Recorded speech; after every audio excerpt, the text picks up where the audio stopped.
are oppressed. We are exploited. We are denied not only civil rights, but even human rights. How great I am. If you're some man on the rock, You want first place, come play with me. You want second place, go somewhere else. Let us sing forever. Let us play forever. Wake your ass up. Awaken the beast inside.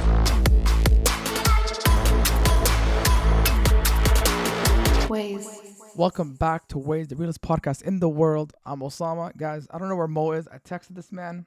Don't know where he is, so he's probably sleeping. But today we have an amazing guest for you, and I'm going to explain in a bit on how I met her. She's a mother of two. She's a TikToker, influential woman who's always out there helping the community, talking about great causes, which we'll address in a minute. Her name is Katrina. Katrina, welcome. Thank you. Thank you for having me, Kusa. This is exciting. Yeah, I'm so happy. By the way, guys, if you hear Kusa and you don't know who I am, it's Osama still. I go by Kusa on a different level, and just so no one gets confused. I'm doing so well. sorry. How are you? My whole life, I'm going to be calling you Kusa. That's all I know you. That's fine. Bye. You know what's funny is that name, because people keep asking me. That name is 13 years old. So like a lot of people say, "Yo, how did you get the name Kusa?" I think I explained it. Did I explain it to you? I think so, but maybe the chat was going too fast for me to read, but explain it to me again. So I'll explain it to everybody. So basically, when I was like maybe 16 years old, we were playing soccer with my friends, and then my friend, he's Algerian, he's like, "Yo, what did you have for dinner?" I'm like, "I had Kusa." And then there was other people who were there, so he started saying Ryan Kusa. Like my brother's called Muhammad, he's like Muhammad Kusa. He went to my name, Osama Kusa, and I guess it just stuck with him. So then he's like, "Kusa, pass the ball." I'm like, "Who are you talking to?" He's like, "You." I'm like, "I ain't Kusa." Oh my that God. name has lived on. No one ever called me by my actual name unless it's like Mo. Mo calls me by my actual name, but 90% of people call me Kusa, and I love it because like to me it's just like cool. That's still go by crazy that. that I stuck by that because he called you Kusa from on the field, and it's been, 13 years now? That's crazy. 13 years. And he's have other nicknames, but Kusa is the most popular one. It's my favorite food, by the way.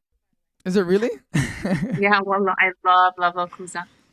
Each time my parents cook Kusa because they know my nickname, they're like, "Oh, we made you." I'm like, "Oh, I feel appreciated." Oh, who made you today? Pretty So much. cute. Before we start, I would love for you to like shout out your accounts and like where they Yeah, can so follow I you. have a TikTok account.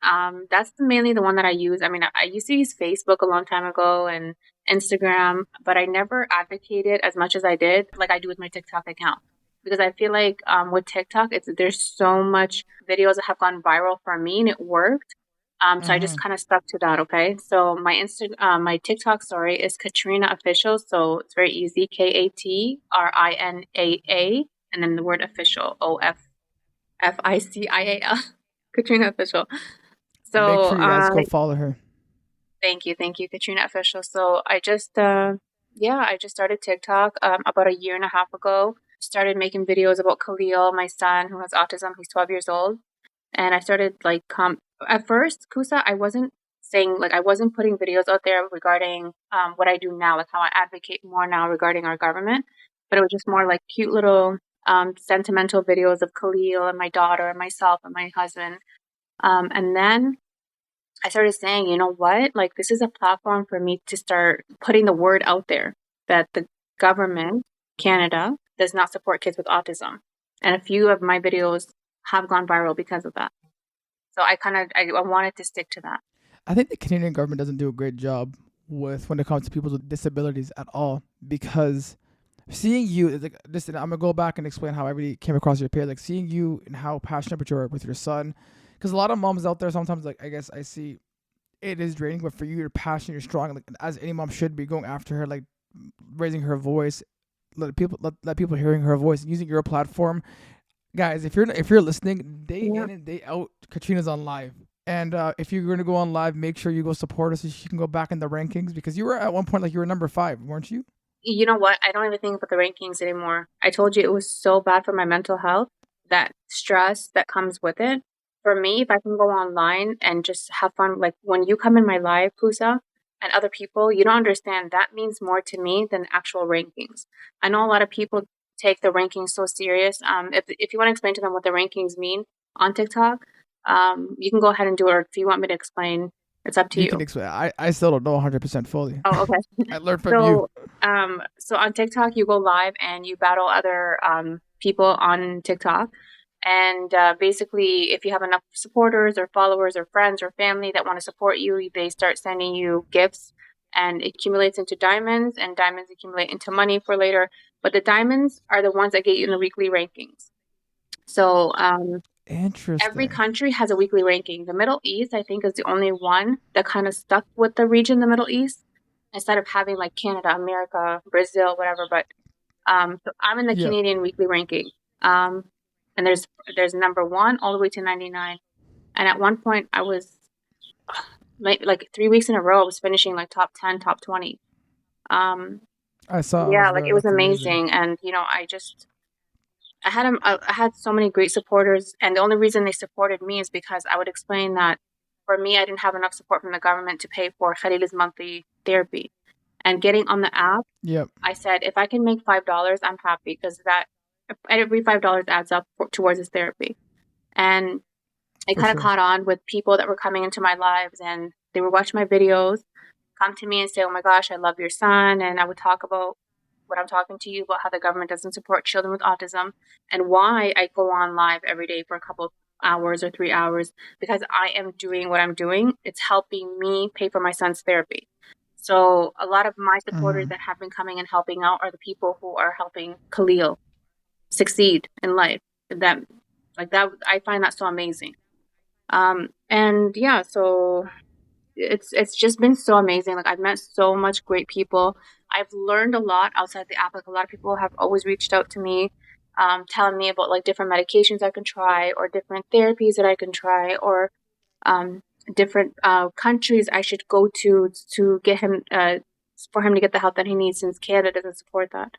So it's just been amazing. Like it's just the people that I have been meeting. So for me, weekly rankings does not matter to me. If I can go on and have fun like yesterday with you guys and chat and put some music on and just forget everything that's going around us, Yeah. that to me is like that's what's important. Weekly ranking is nice, but it's not number 1 for me.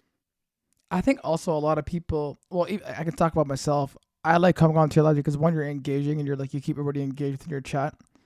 Also, two, I think it's your personality. I think it's like you're so genuine and you're so upfront with everything. Aww. Like like you're so vulnerable that people are able to connect with you because not everyone's gonna go share their problems at home or like tell things about which they don't want to speak about. Yeah. Which I guess leads me to my next question. Like, what's your goal in terms of like, what do you want the government to do going forward? Because obviously you said your videos went viral. My goal is to have the government wake up and understand that families that are raising children with autism, like my husband and I, and other families that I see struggling, we already have so much on our plate with our children who are suffering that we can't add another stress on our plate. So basically, I don't know if people know this, but my son going to school full time, 5 hours a day for 5 days a week, we pay 4,800 a month. That's just for therapy. So almost 5K a month.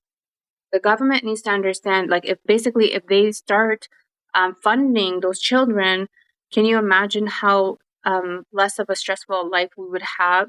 We would focus more on, other things with Khalil. Like right now, me and my husband, our mindset is, how are we going to make his next payment? Like that's how sad it is.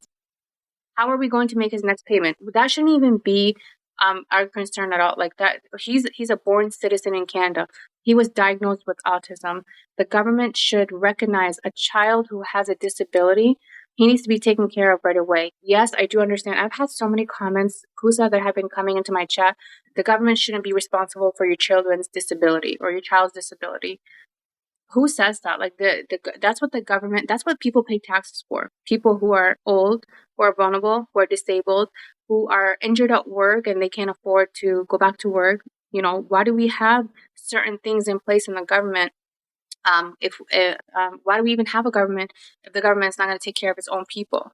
Yes, my child has a disability, but also my child is a Canadian citizen. I think the government needs to recognize or at least help parents. Even they don't even have to pay the full payment, but at least help us with a percentage of the payment.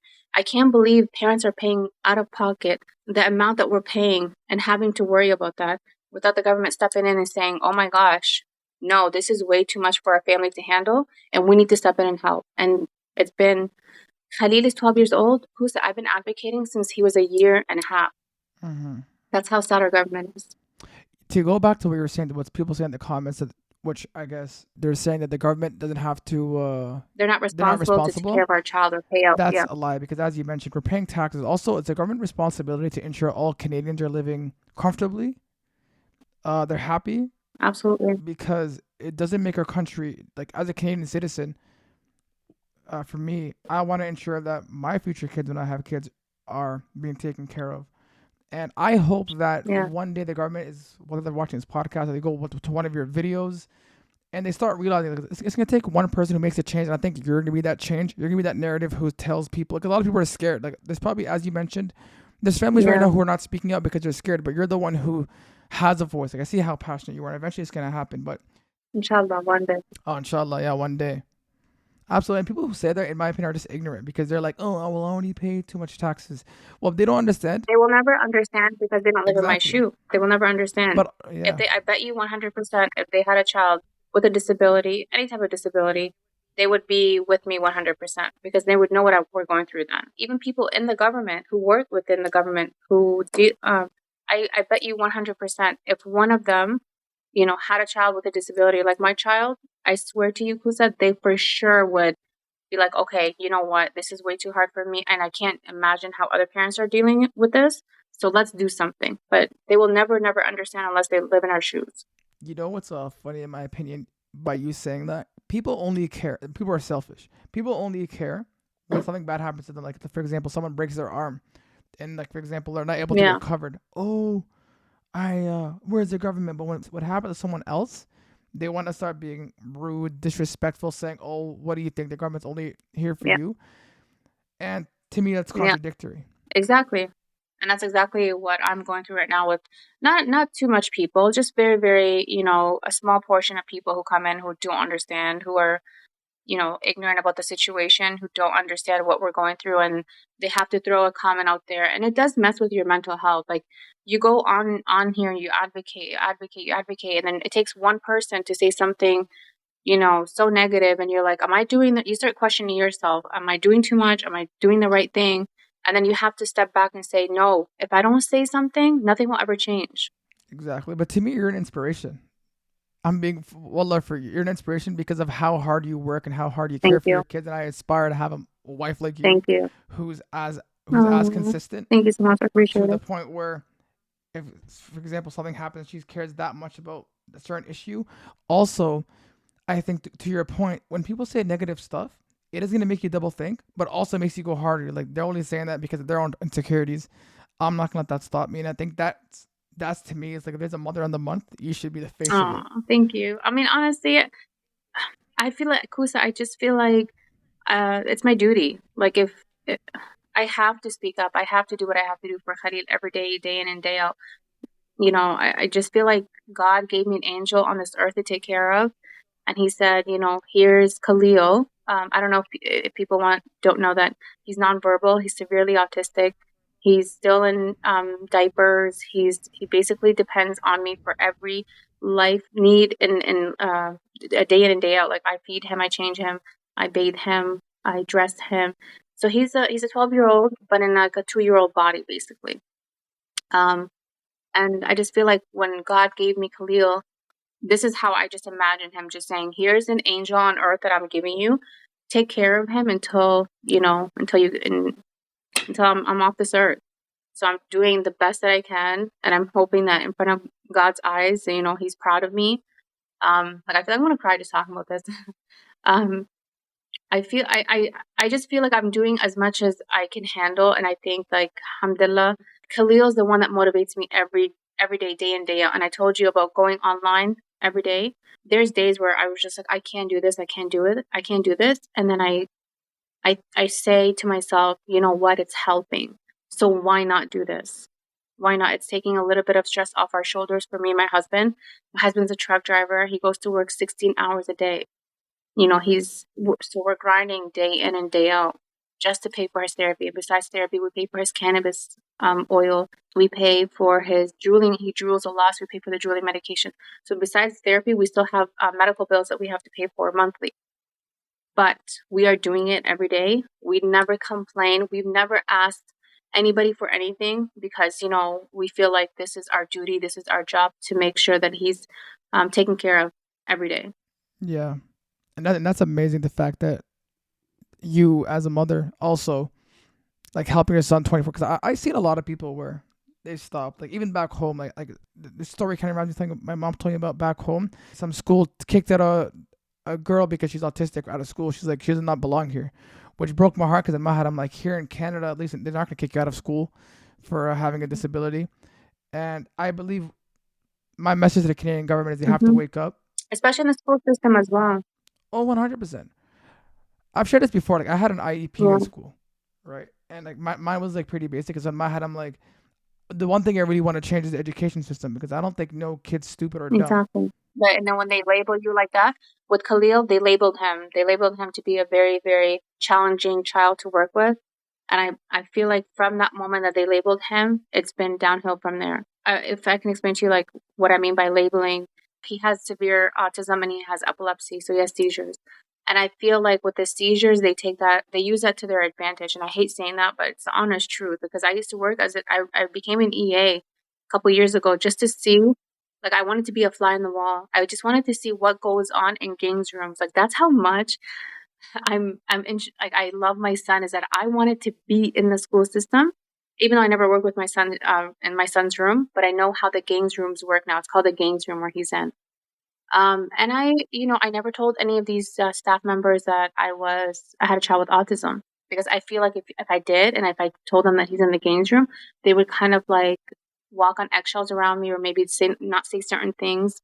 And I'm gonna tell you the honest truth. What I seen in the games room, there was certain times where I walked out of the room just crying, because I did not like what I heard and I did not like what I seen. They're not patient with these children.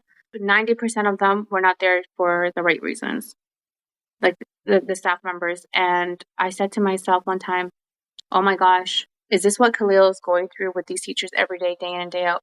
So when I say labeling him, with Khalil, they labeled him as a very, very challenging child. And when he has seizures in the classroom, he has seizures every day. And they call me right away and they're like, hey, he had a seizure. I'm like, okay, what do you want me to do? Like, this is part of his lifestyle. This is him. Okay, well, do you guys not have his protocol? When he has a seizure, put him in his wheelchair or take him to a darker room or cuddle with him after seizures happen. And they're like, no, just come get him.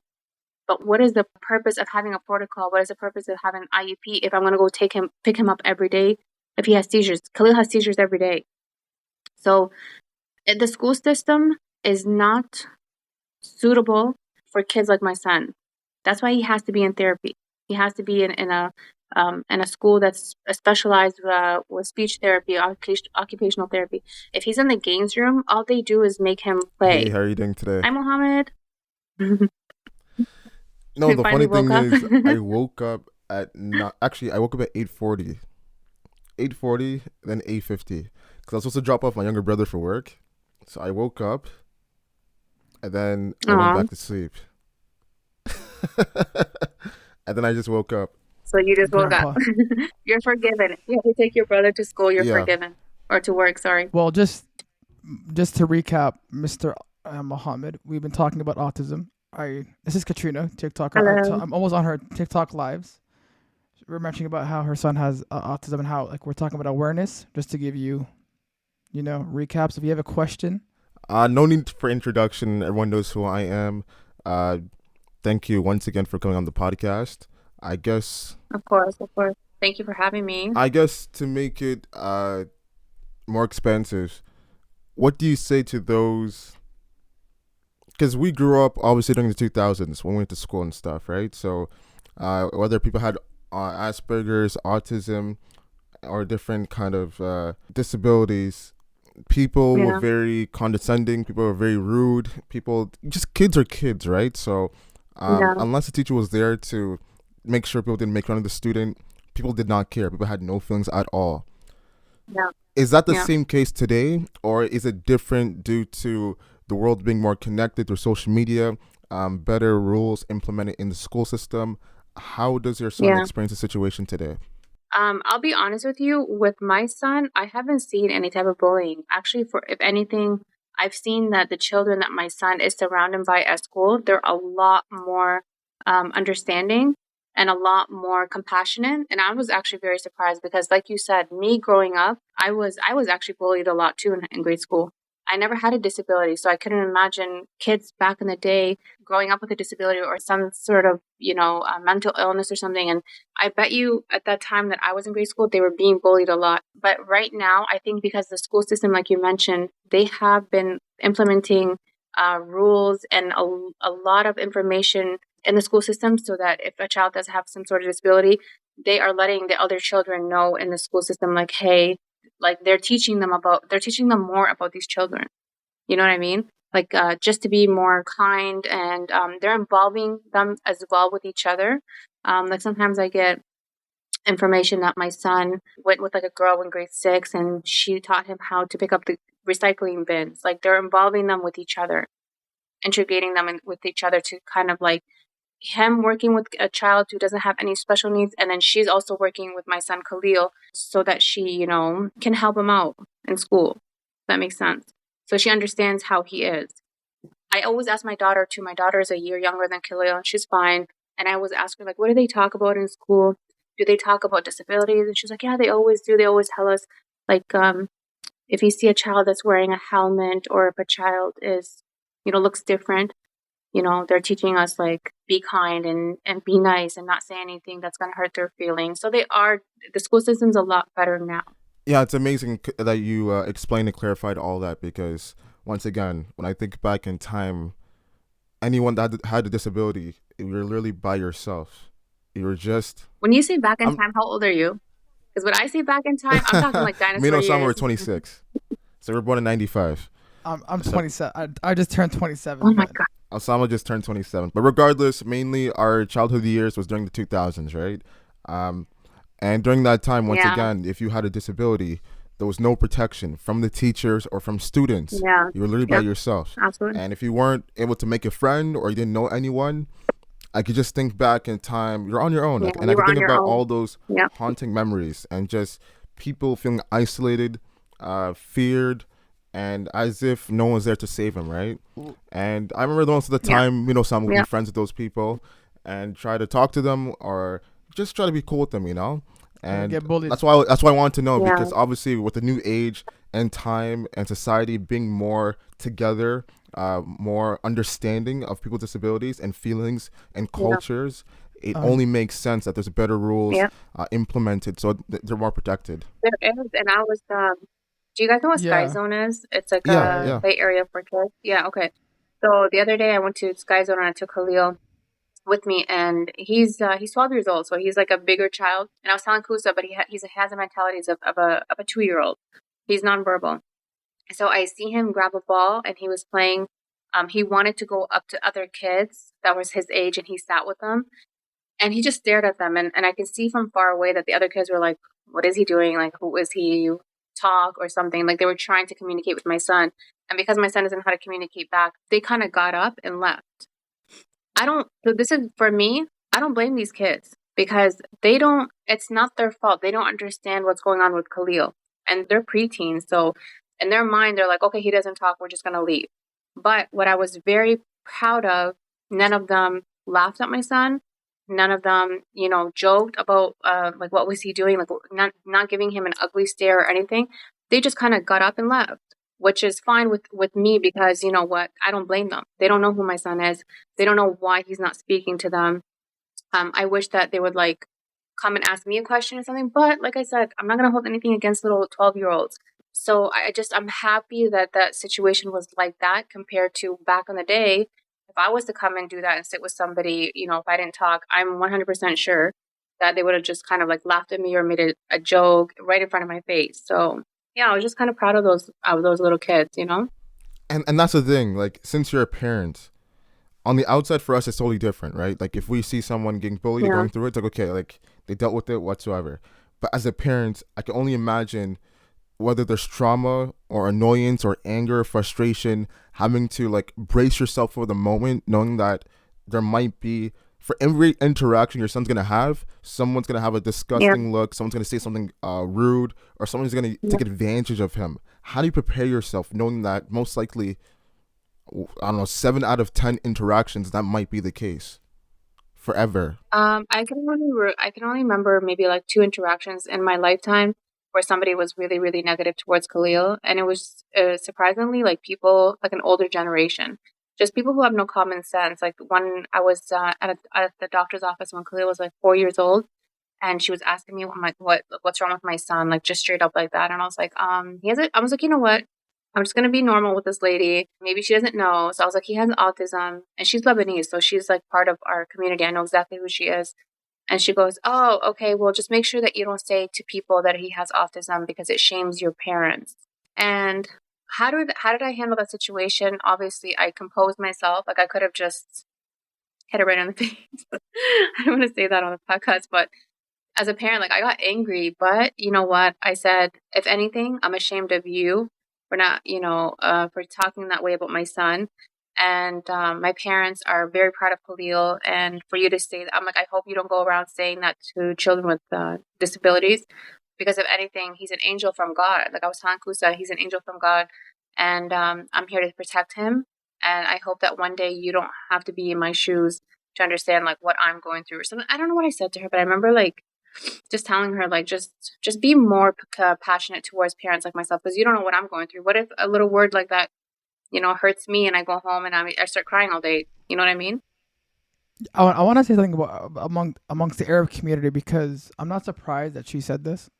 Yeah. In my opinion, because Arabs have a problem when someone comes has a to- disability or someone failed in life. It's almost as it hurts their ego. Yes. Yeah. And But for my me, parents have never though. Like I'll yeah, just put that and out there. My honestly, parents, I think it's only small people who are still yeah, in this mindset where like, oh, yeah, Arab, they start saying like stuff in Arabic yeah, or whatever yeah. it might be. Shameful. It's shameful. That's what they But say. to me, it's first of all, grow up. Secondly, this is Allah's like qadr, basically Allah's will, and you have to sometimes you don't know what the blessing of it happens. Like you don't know because of your amazing, beautiful son that down the road something good could happen for you. As you said your son's an angel from heaven, came down, and it is a purpose for that.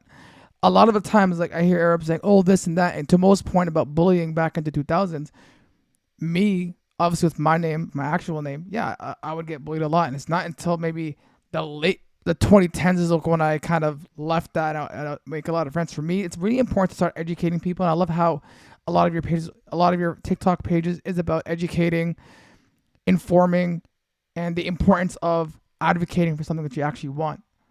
Because to me, it's almost like you're the voice of the voiceless. And a lot of people are scared to discuss these kind of topics because they're as if, oh, the government's not going to care. They might not care now, but eventually, the more people speak about it, they're going to start saying we have to address it.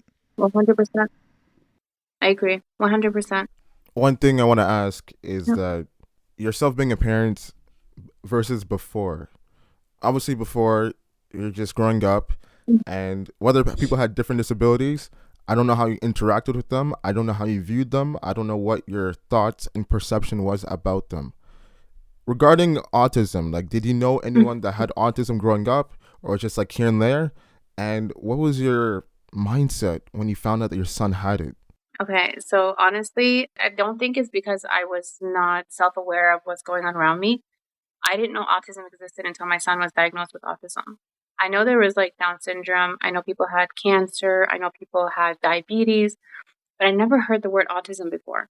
And, maybe it wasn't as common as it is now, but as soon as he was diagnosed with autism, I was kind of like in shock, but at the same time, I started saying, okay, what's my next steps to get my son the help that he needs?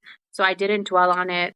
I wasn't in denial. I wasn't like, you know what, like I didn't give up on life. Okay, my next step was, what do I need to do to get Khalil the help that he needs? The first year that he was diagnosed, Khalil was diagnosed at 1 year, one month. We went down to Lebanon because, like I said, the government here is, forget the government here. There's no help. I went down to Lebanon and I met with a very, very, very, very well-known doctor in Beirut. Kusa can tell you, like in our country, doctors are very, very advanced. So he told me right away. He said Khalil needs therapy. It's called IBI therapy, so intense behavioral intervention, which is get him the speech therapy that he needs, the occupational that he needs for his motor skills to use his hands. And we did. We started right away. But Khalil just got diagnosed too last summer with a genetics disorder called KCNB1. It's a very rare genetic disorder. And I think because of we just found this out last year, last summer. So because of that, this is what has made him kind of, what's that word called, not progress in life. It's not because he's actually, his actual diagnosis is KCMB1. If you want to read about it, I should have been more prepared to talk to you guys about that, but I honestly just I didn't think about it. So, anyways, when we got him the help that he needed in Lebanon, I had to come back home, obviously, to Canada, and then we started him in therapy here. At that time, my husband and I were not as okay as now with the money wise, but we couldn't put him in therapy. And I was telling Kusa, we pay $4,800 a month now. So at that time, when he was 2, 3, 4, 5 years old, there was no way we could have done it. No way. So we put him in. I used to try to go to like local early childhood places to just kind of get him socially interacted with other kids. I did put him in speech therapy that was paid for by the government, but that was like one time a week, once a month, and they would come in and talk to me and tell me what to do with Khalil. It wasn't like they can come in and help him. So I basically, whatever I can get help for my son in the government, I did. Whatever resources that were available for me, I did it for Khalil. And then once he hit 7, 8 years old, the government came out with a plan where they were going to start doing funding. But that was in 2017 when he was 5, 6 years old. He's now 12. So he's been on the wait list for almost 5, 6 years. There's nothing that has been done. We went down to Lebanon in 2018. Oh, we did the hyperbaric treatment for Khalil, which is basically he gets 100% oxygen in his brain.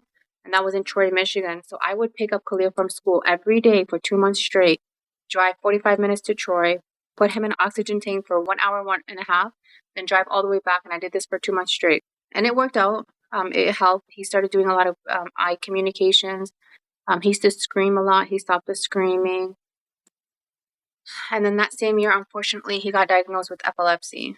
So as much progress as he was doing, it was just like a truck that hit us and he just set him back so many ways because of his epilepsy. So yeah, and then I went down to Lebanon in 2018. I put him in school and we were paying $300 a month compared to $5,000 a month here.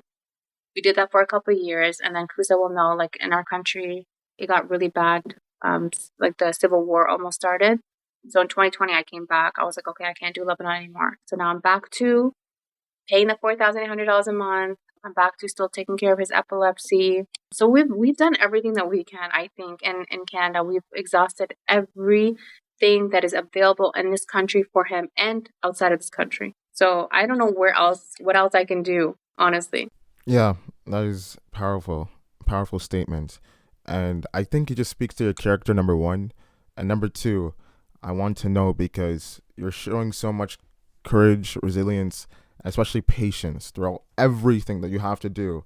And sometimes when you see someone that has a disability, you'll see parents be very tough on them or very annoyed with them. As if it's a code, as if like, why are you always troubling me? Why are you always worrying me? Like, why do I have to deal with this, right? And it's very sad when you see those interactions. And it's just obviously frustration, the tiredness that comes with it. Like everything you just described, parent ever imagined or fathom that when you're having kids. But that's the reality you're in, and that's your story, and that's your son's story as well. So it's either you are a trailblazer or you're just an example of what not to be. So it's amazing that you are doing the work and putting in the work. What can you say to parents that are either frustrated, annoyed, don't know what to do? Like they don't know how to deal with the amount of work, the extra work that comes with it of taking care of their kid that might have a disability. What do you advocate? Honestly, just like for myself, I just talk to myself. I just say, it's okay. You know, obviously it's not his fault that he's acting the way that he's acting. You know, even when you have a regular child, like a normal child, it is still frustrating with things that they do, you know? I just be very patient with your child. Try to see if you can get help from like family members as well when you are feeling overwhelmed.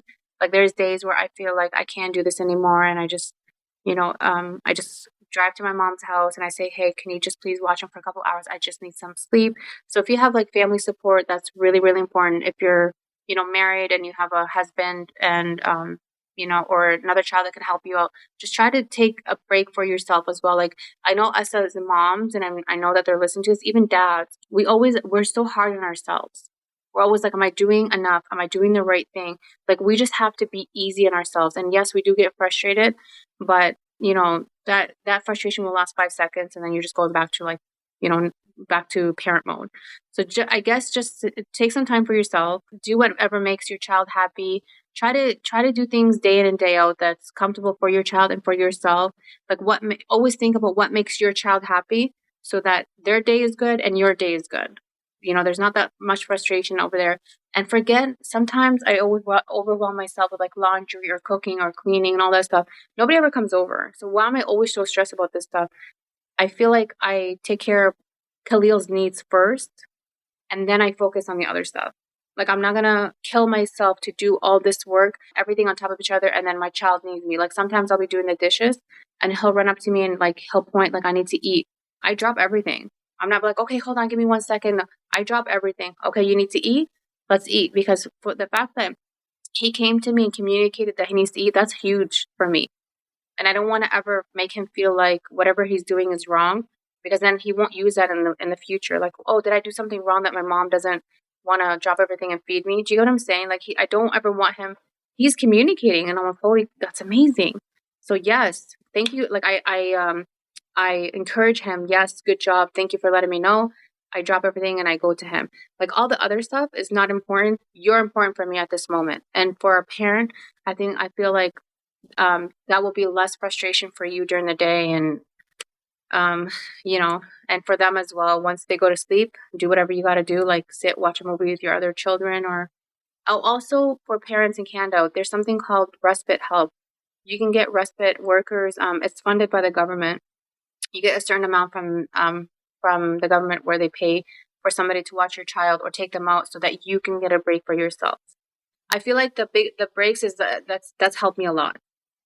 So hopefully whoever is having frustrations throughout the day, I just stress, like, I can't stress enough, like, just take some time for yourself as well. Don't feel like you always have to be parent mode 24/7 and be the perfect parent that you have to be. No, we all have our flaws. We all have things to do throughout the day, and don't ever feel like you're too hard on yourself. Just take it easy, and everything will be fine. Once again, everything you're saying is just super impactful, insightful, and there's so much that we can learn from. I think with your story and your son's story, just like every episode of Ways, there's a lesson, like there's a theme. And with listening to your story and everything you're saying so far, it's very hard for myself to try to take out the main lesson from this. I don't know if Osama has it, but if there is a lesson that we could learn from, that we could take away from everything you've said so far, what is that main lesson or multiple lessons that we as a people, as a collective, as a society can do to make that change? So therefore, there's more resources, there's less stress, there's more help, there's more aid, and just a better overall, because we really want to change the world. We can't only change the world when it comes to politics. We can't only change the world when it comes to poverty. We can't change the world when it only comes to like community cleaning and environment. Like, it has to be all factors, and disability is one factor. Whether it's been ignored in the past, has to be upheld, has to be acknowledged, has to be celebrated and changed now. And obviously people like yourself are putting in that work as a parent, not as a worker, not as a doctor or a specialist, as a parent. So knowing that you are being a parent and taking that role that maybe the government or different independent or wide agencies should have done, shows your stature and your status in a very positive light. So what can we do? What is that lesson that we must take for ourselves to really embrace, to really make that change that you see and other people see for the better? Honestly, what we're doing right now, like, for Kusa to reach out to me and tell me to speak about what's going on about the government and stuff, that means to me than anything in the world. Like, just you never know who's going to see this podcast or who's going to hear this podcast. And they might be like, okay, whoa, I didn't realize that the government was this bad. It could be anybody. The lesson is, we just keep talking about it. Just keep talking about it. Keep advocating. We don't have to talk to the Prime Minister. Just us talking with each other. And Kusa, when I go live, I'm always talking about Khalil because you never know who comes into my life. It could be Justin Trudeau who's on TikTok and he's scrolling and he sits. You know what I mean? I just keep talking about it. When you see a child, for people, like when you see a mom or a dad with a child with a disability, just, be very, very compassionate towards what they're going through. Just, don't be negative. Don't say anything that will hurt their feelings because, you don't know what they're going through. When you see a child who has a disability, I feel like don't treat them differently. Just treat them like any normal child that you can see, because as a parent, for me, when they treat him differently, it kind of breaks my heart. And I just want them to be like, no, talk to him normal. I will help him. I will speak for him. Ask him what his name is and I will tell you. Like, don't be like, oh, he doesn't talk, I don't want to talk to him. I will help you. What else? Look, we just have to keep talking. We just have to keep advocating. Keep talking, keep advocating. For us that either know or don't know, just take the simple extra step and just ask. Yeah. As opposed to just judge. Yeah. So yeah. that makes the biggest difference. Yeah, exactly. Ask. Do you guys want to see Khalil really fast? Yeah, of course. Okay, hold on. Give me 1 second. This is Khalil. Say hello. He's reading his princess book. Say hi. So he's just staring at you guys. It's okay. Do you want to show them your book? I saw on your TikTok that he's a Raptors fan. Oh my gosh, he's a huge basketball fan. Huge. Today. Yeah. We need your good luck today. We need your good luck today. Who are they playing? Who are they playing today? Philadelphia the 76ers. Nice. So are they doing really good this season? Yeah, we are. It's going to be a really good series, and I hope he's cheering for us, and maybe his luck will get us the hump to win. Say ball. Go Raptors. He is obsessed with basketball. It says it on his shirt. I didn't realize. Yeah. It says it on his shirt. He's a true champion. Yeah, true champion. Yeah. That's amazing. Thank you so much for coming on. We're super thankful. Super thankful. Please, for everyone that's listening, shout out your Instagram, shout out your TikTok page, shout out any information that you think is relevant for us to use to make this a better change. For sure. I use my TikTok a lot more than any app. So Katrina Official, Katrinaa, and then Official. You'll find me there. You'll find videos about Khalil. I also go on every night and I battle my friends and my sisters and my family. And Kusa's always in there with a blue heart. So adorable. So we always talk about, not all the time, but if somebody asks me a question, I talk about Khalil or talk about what I do on TikTok. So yeah, just find me there. If you have any questions, please message me on Instagram, Katrina Srour, KatrinASrour. Any mom, dads out there that are struggling right now who don't know where to start. Okay, I understand that the government doesn't help with school-wise, like therapy-wise, but there is a lot of help for parents who need respite. You can also get ACSD for your child, disability, and you can also apply for disability tax credit from the government. Go online to the government website and just put what kind of help can I get for children with autism, and I'll give you all the links that you need to apply for. Thank you so much. We really appreciate it, and have a wonderful, wonderful day. Thank you, Mohammed. You guys thought we were done? I don't think so. We still gotta wrap it up. Please follow me at Kusa300. Follow my co-host Mohammed at Mohammed.global. Make sure to follow our page at Instagram. Also, make sure to subscribe to all our platforms. We drop every Wednesday at 12 p.m. Thank you. We'll see you next week.